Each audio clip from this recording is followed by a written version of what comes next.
Amigos, gracias por mantener la sintonía con nosotros. José del Castillo Sabiñón. Ya no sabe uno cómo presentarlo, ¿verdad? Ex senador de la República, ex ministro de Industria y Comercio, miembro de la elección política de la Fuerza del Pueblo. Pero hay que acostumbrarse, ¿verdad? hay que mantenerse, ¿verdad? Es una semana nada más. Claro. Bienvenido, Sabiñón, caramba. Qué bueno. Un placer estar aquí, como siempre. Qué bueno. Compartiendo con ustedes y evidentemente con la gente que lo sigue en las mañanas. Ahorita decíamos, Cristian y yo, sobre ustedes prácticamente desaparecieron el PLD en Santiago. Se llevaron. Mira, yo estuve acompañando al presidente Fernández y a la dirección de la Fuerza del Pueblo en Santiago. El día de ayer participé en una de las actividades, básicamente en la juramentación precisamente de Héctor Ramírez y José Torres y todo su equipo. Ahí se juramentaron además 3 regidores actuales de distintos municipios de La Paloma, de Baitoa, de Santiago, municipio de cabecera. Se juramentó una ex gobernadora, Ana Domínguez. Se juramentó una ex alcaldesa de Baitoa. Se juramentó un regidor de Baitoa, José Torres, que fue un ex regidor del Ayuntamiento de Santiago en el periodo 2024, y Héctor Ramírez, muy conocido, fue diputado en el periodo 2024, fue secretario de la sala capitular del Ayuntamiento de Santiago, fue director de gabinete de la Cámara de Diputados 2010-2016, es decir, y presidente de la circunscripción 1 del PLD. En total, cerca de 14 miembros del Comité Central, varios presidentes intermedios, es decir, una pléyade, como se dice, ¿no?, de figuras y dirigentes con nombres y apellidos, porque es muy importante que cuando se juramenten figuras de cualquier partido, se establezca quiénes son, cuál es el papel que han jugado, para tener una idea del liderazgo que se está integrando a fortalecer lo que cada día más se posiciona y se vislumbra como la fuerza política que va a polarizar el escenario electoral hacia el año 2028, que es la Fuerza del Pueblo. Pero eso ha causado, hay gente que está guapa en el PLD, Danilo está guapo. Bueno. Usted le ha empezado a quitar gente.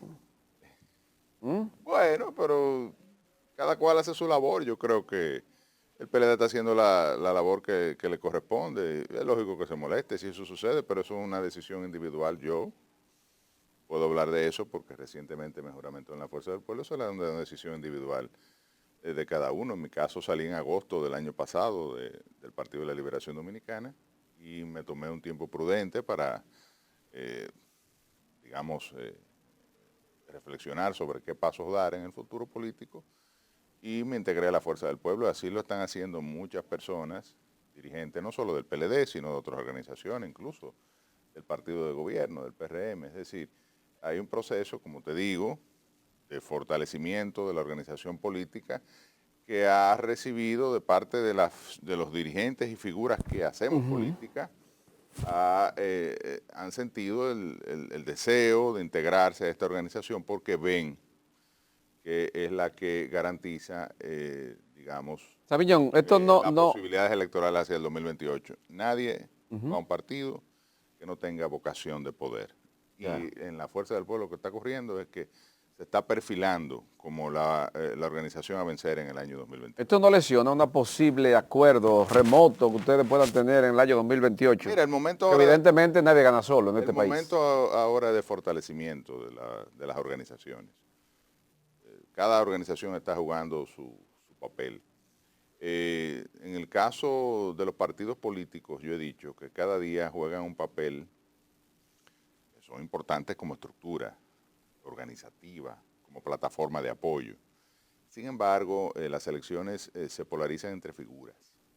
Incluso hay una masa silente, que es la que se dice que define las elecciones, que no milita en ninguna organización política. De hecho, es la minoría del electorado la que participa.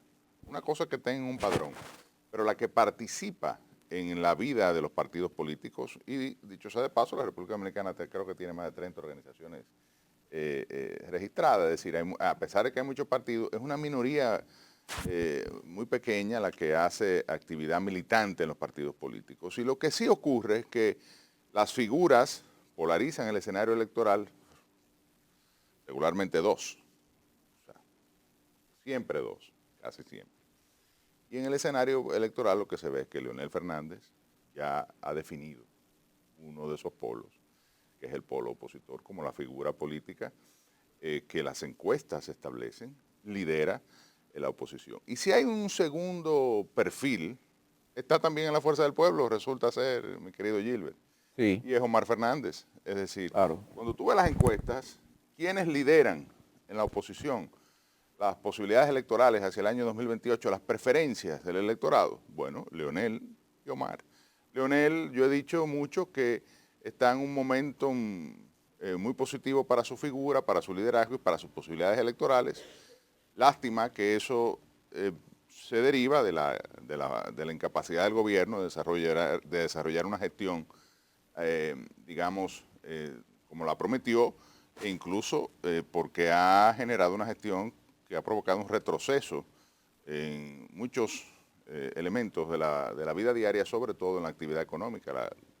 La economía creció apenas un 2.1% el año pasado y eso evidencia que la incapacidad, la improvisación, que han sido, digamos, los sellos distintivos de esta gestión de gobierno, pues está ya generando efectos muy negativos en un aspecto tan importante como es el desempeño económico. El tema, José del Castillo, del mismo manejo del gobierno, tú que fuiste ministro de Industria y Comercio, de alguna manera tienes la autoridad a partir del conocimiento de razones que en la actualidad afectan la gestión gubernamental. Tenemos el último año sobre todo con una caída en el crecimiento económico que se siente también en el ámbito político porque coincide con la caída que ha tenido el PRM en la aceptación popular. Entonces, de cara al futuro, ¿eso podría cambiar? ¿Hay medidas que está tomando el gobierno que pudieran ser acertadas para la gestión de la situación actual de la coyuntura económica? Yo quisiera, porque yo soy dominicano, vivo en mi país, hago actividad económica, empresarial, privada, pública en mi país y quiero que mi país se desarrolle, progrese y que la gente esté mejor. Pero lo que uno ve, y te lo digo porque uno hace los análisis del presupuesto, por ejemplo.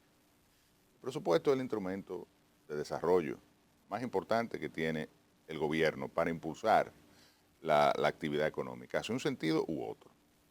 El presupuesto del año 2026 tiene las mismas fallas estructurales del presupuesto pasado y de los últimos presupuestos que este gobierno ha ejecutado, de los últimos 5 presupuestos, con una alta inversión, un alto gasto corriente, cerca del 90% del gasto se va en pagos de salarios, servicios, en contrataciones y en pago de deuda.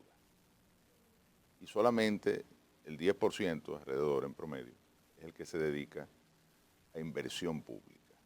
Por eso tú ves que la República Dominicana en los últimos 5 años ha tenido los niveles de inversión más bajos de los últimos 60 años, con una inversión de apenas un 2.5 promedio del Producto Interno Bruto, e incluso cuando se presupuesta este porcentaje y este monto, lo que ocurre y lo que ha ocurrido tradicionalmente es que hay una subejecución de cerca de un 25, 22, 23%, depende del año. Entonces, si los elementos del presupuesto que permitirían de alguna manera reactivar la economía son los mismos del año pasado, lo que uno prevé que no hay, yo no veo en el horizonte qué es lo que va a potenciar el desarrollo económico para este año. Ya los organismos internacionales están revisando hacia la baja la perspectiva de crecimiento de la economía dominicana. La CEPAL prevé ya un 3.5% de crecimiento de la economía, una economía que como el año pasado empezó con una perspectiva de crecimiento del 4.5% del PIB. Entonces, si la economía dominicana no crece, no se generan suficientes empleos, no se genera suficiente actividad económica, por eso la gente siente que el peso nos rinde, que no hay dinero en la calle. Además, hay un elemento adicional que tomar en consideración y es que el año pasado el promedio de inflación del segmento de alimentos estuvo por encima del 8%. Cuando tú hablas de alimentos, habla de los que se impacta a los sectores más bajos de la economía, los más pobres, que son los que gastan el 80% de su presupuesto en comida. Entonces, no veo cuáles son las herramientas, los elementos. Yo quisiera, ojalá veo que Joel Santos está en Washington, rindiéndole un informe al gobierno norteamericano sobre la exploración de tierras raras. A lo mejor esa es la panacea, si se logran los famosos 100 millones, un acuerdo ahí. el depósito de 100 millones de toneladas de tierras raras que anunció el presidente, que sabemos que no son 100 millones. Creo que corrigieron ese número, le rebajaron 99 millones, que le fue la mano al presidente, quizás un error, cualquiera tiene un error. Esa cantidad. Pero si hay 50 mil millones de dólares en depósito o si el oro sigue subiendo, sí, son elementos que la realidad es que no controlamos, y lo que desde el inicio debió hacer el gobierno en su momento ya parece que ha perdido el capital político y el momentum, es discutir con los sectores sociales, con el empresariado y con la clase política un pacto que es uno de los pactos que todavía no se ha logrado consensuar en la República Dominicana, que es el famoso pacto fiscal, para redefinir no solo el elemento de ingresos, sino también las exenciones fiscales, revisar todo ese andamiaje que rondan los 380 mil millones de pesos para este presupuesto, de acuerdo al informe de gasto tributario, y también el gasto, sobre todo el gasto que evidentemente presenta muchas oportunidades de mejora. Lo dijo el propio ministro de Hacienda, Magín Díaz, en un artículo famoso que se llama El elefante fiscal. Invito a los televidentes y a los que nos ven, nos escuchan en las redes sociales y a ustedes a buscarlo. Mientras la economía dominicana continúe y el gobierno dominicano continúe teniendo un nivel de inversión tan bajo, no habrá posibilidades de sostener a mediano y largo plazo el crecimiento económico de nuestro país. Y ya estamos viendo señales de eso con el bajo crecimiento del año pasado. Sabiñón, el presidente Abinader decidió no salir más con la semanal. No, ni él. Es lo que se nota, parece. Y no da declaración en la prensa, ya es un tiempo. Sí. Entonces, en ese sentido, la pregunta es, ustedes que sean la voz del pueblo, ¿por qué no retomar ese tema de la voz del pueblo, ya que el presidente salió del escenario, para que ustedes como fuerza del pueblo tengan un contacto directo con la gente como oposición? Bueno, yo. Eso habrá que verlo en la estrategia de comunicación. Lo cierto es que el presidente Fernández está teniendo actividades todos los fines de semana. Ayer, este pasado fin de semana, se pasó 3 días en Santiago y en más de 10 actividades que tuvo, en todas habló. Y habló sobre temas nacionales. Habló del costo de la vida, habló de la mala gestión del gobierno, habló incluso del informe de la Comisión Interamericana de Derechos Humanos sobre el tema haitiano. Es decir, planteó elementos de posturas de la fuerza del pueblo y de la oposición. La fuerza del pueblo hace ruedas de prensa toda la semana sobre economía, sobre salud, sobre agricultura, sobre medio ambiente.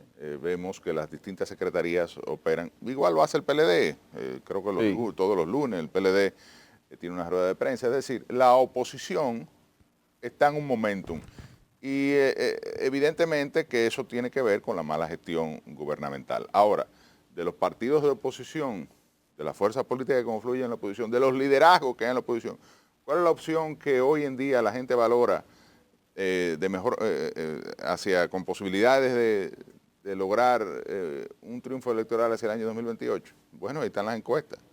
Leonel Fernández, Omar Fernández, la fuerza del pueblo. Ese es el elemento. El PLD lamentablemente luce todavía rezagado, ha mejorado algunos puntos en su posicionamiento como partido, pero ni siquiera tiene una figura que le permita aglutinar. De hecho, escúchame, Gilbert, porque este es un punto importante que reflejó incluso el espía de Diario Libre la semana pasada. Cuando el presidente Medina fue a una actividad, el mismo domingo que yo me estaba juramentando, en este caso en Santo Domingo Norte, hubo un caso muy curioso de un joven que dijo que iba a trabajar, el que habló, de los que se estaban juramentando, que iba a trabajar fuertemente para que Danilo fuera el presidente de la República en el año 2028. Un reflejo de que esa organización no tiene siquiera una figura que esté habilitada para presentarse en el año 2028 y que pueda de alguna manera irse posicionando desde ahora. Eso es algo que el PLD tiene que resolver rápidamente para poder tratar de ser una opción. O sea, ¿qué te han dicho tus compañeros de partido, del viejo partido, como dirían algunos, luego de tu salida, tengo o sea, no muchos los que se amigos, fueron muchos contigo, amigos, sino los que se quedan allá, Claro, donde hay muchos cómo amigos. evalúan, qué te han dicho, mira, no lo debiste hacer así, esto debiste esperar, Bueno, fue mira, correcto, más que- manéjate bien, ¿cómo? Más que la evaluación, porque yo entiendo que hay un dolín. Un dolín, Sí, porque sí, una inquina. algunos se expresan como, ¿verdad? Sí, sí, sí. Incluso usan palabras muy duras como traidor y malagradecido. Yo lo primero que tengo que decirle es que yo desarrollé una labor en beneficio del proyecto de Danilo Medina en su momento y del Partido de la Liberación Dominicana en su conjunto, en distintos ámbitos, y eso lo conoce el país, mal que bien, unos más que otros.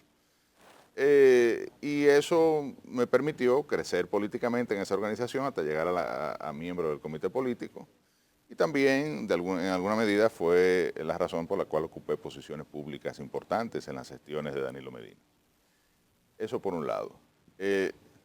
Todo el mundo sabe que desde el año 2024, a raíz del proceso electoral, primero favorecí la alianza,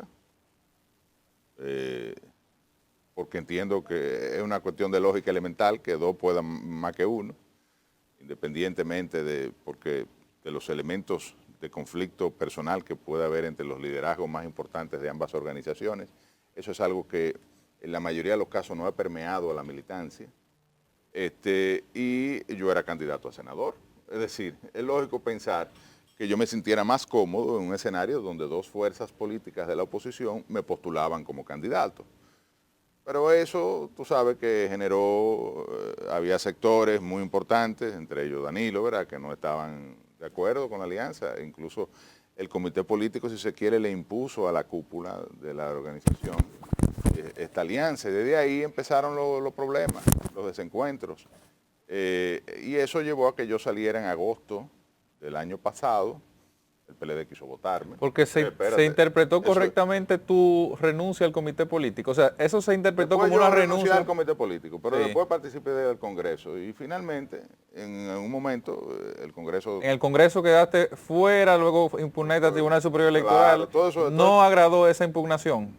Muchas cosas, porque creo que no agradó tampoco que yo coincidí con un grupo de compañeros que entendíamos que debía producirse una renovación a nivel de la estructura de presidente y secretario general, como anunció el propio presidente Medina y el secretario general en su momento, Charlie Mariotti, que iban a hacer en esa reunión del comité político en la que yo renuncié al escaño de miembro de ese organismo. ¿Los que plantearon eso siguen en el PLD, algunos de ellos? Sí, el PLD sigue ahí, tranquilo. El asunto es que en agosto yo salgo en un proceso donde el PLD me quería votar. Entonces yo, a esos compañeros que tú señalas, yo les pregunto, pero si el PLD me quería votar. Yo finalmente dije, bueno, si nos vamos a divorciar podemos hacerlo por dos vías. Un mutuo consentimiento o incompatibilidad de carácter. Exactamente. Si ustedes quieren maltratarme, decirme... Cojan el modelo.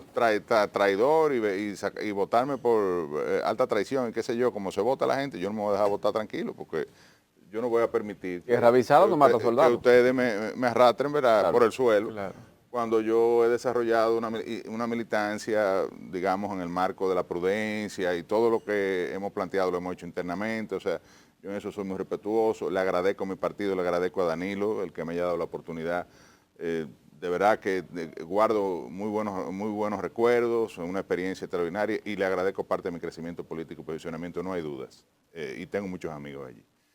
Pero el PLD me quería votar por un chisme. Sí, me quería votar por un chisme, porque yo me reuní con Omar o con Sultán. Ah, pero eso no se puede, está prohibido. Cuando los PLDistas de más alto nivel se reúnen con todo el mundo a cada rato, escondido y abiertamente. Entonces, que yo a esos compañeros les pregunté qué es lo que querían, que yo me retirara de la política. No solo me querían votar, que yo no estuviera en el PLD, que yo no militara desde agosto, sino que además yo no hiciera nada. Neutralizarte. Yo pienso que hasta cierto punto es normal que haya este tipo de reacciones, yo no hago caso. Sabiñón. Pero también es bueno explicar el contexto en que se da todo. ¿Has hablado con Danilo después de? ¿Después de qué? Después de la disputa interna de la situación. No hemos hablado, pero no tengo problema en hablar con él. O sea. Ok. Sabiñón, otro caso más de corrupción en el gobierno. La semana pasada el presidente tuvo que cancelar a Rafael Félix, director de Litla, porque cobraba 1% a los empleados para el fortalecimiento de un proyecto político de él. Ahora aparece otro funcionario más, que es el director del FEDA, que también estaba poniendo en marcha el mismo modelo de recaudación de fondos para el sostenimiento de la maquinaria electoral, que es su movimiento político, e incluso hasta amenazaba o amenaza a los empleados del FEDA que si no contribuyen con lo que él estableció, serían cancelados. Este tema, ¿cómo lo analizamos? Lo peor es el Twitter de un alto dirigente del PRM y diputado, donde dice donde advierte a los empleados del PRM que dejen de estar chismeando a los medios, a los programas de investigación, pasándole las informaciones. Parece que eso es una práctica común que no solo afecta a estas dos instituciones, el FEDA y el ITLA, sino que se da en otras instituciones del gobierno, y él dice que dejen de estar chismeando porque se van a quedar sin empleo. Es decir, una amenaza prácticamente, una advertencia que refleja una práctica evidentemente nociva y además que es una expresión del nivel de deterioro que hay en la administración pública, donde ya desde hace tiempo venimos escuchando escándalo tras escándalo. La mayoría que no se han judicializado. Decía el presidente en una semanal, cuando la hacía, que habían enviado a la Procuraduría cientos de casos. No recuerdo incluso la cifra, pero recuerdo que eran cientos de casos.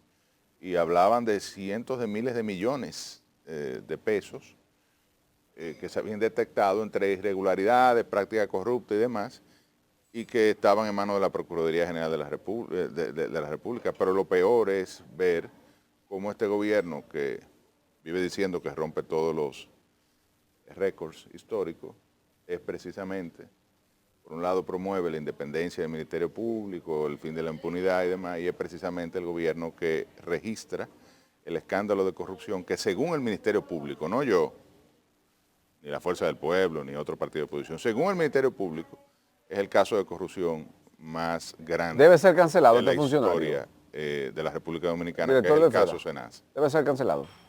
Por lo menos investigado, porque también tampoco soy de los que promueve que no haya un debido proceso. Yo creo que investigado y se determina esta práctica, pues evidentemente. Pero si cancelaron a Rafael Félix por el mismo modelo, ¿por qué hay que dejar este?